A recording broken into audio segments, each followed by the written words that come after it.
నిన్న ఒక ఇన్సిడెంట్ జరిగింది అన్నట్టు. కొందరు ఉంటాడు క్రేజీ, వాళ్ళ అతను ప్లస్ వాళ్ళ కొడుకు కూడా కొంచెం అంతే. వీళ్ళు ఏం చేస్తారంటే ప్రతిసారి వస్తారు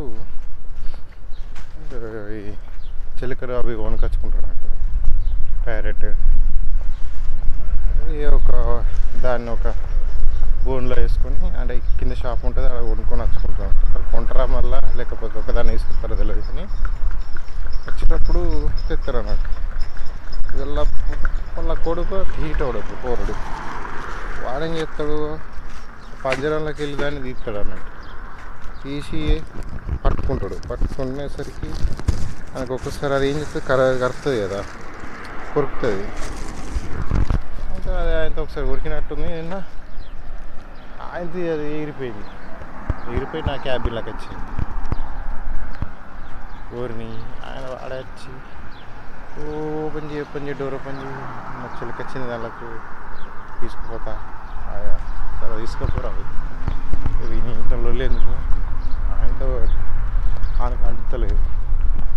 బస్ అది కొంచెం దాన్ని పట్టుకోవా అని నాకుండా జల్లు అంది. అమ్మ అదొకటి దానికి అన్న మళ్ళీ పట్టుకున్నప్పుడు దానికి అన్న అయితే అలా పెద్ద పరిశీలన చేస్తారు. ఇంకా పట్టుకో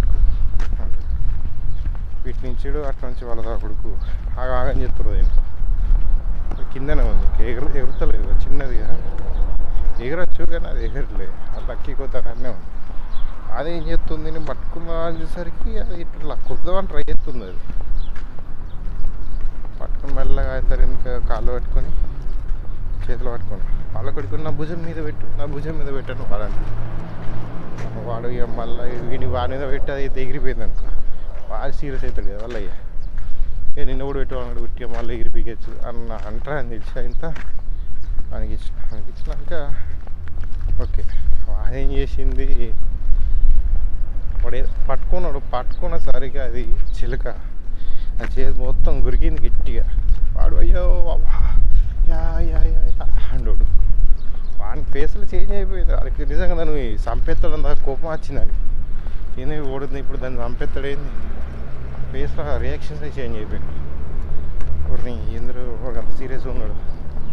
అప్పుడు అంటున్నాక ఆయన బయటకు చూసి థ్యాంక్ యూ అన్నాడు. ఓకే, ఫేస్ ఎక్స్ప్రెషన్ డిఫరెంట్గా ఉంది. సీరియస్ ఇట్లా పెట్టిన తర్వాత ఇట్లా తిరిగి థ్యాంక్ యూ అన్నమాట. ఓకే అలా డిఫరెంట్ ఎందుకు అంటే తలకే నొప్పి. సో దొరుకుతారు అట్లా మనకు రోజుకొకరు డిఫరెంట్ కాన్సెప్ట్ మనుషులు.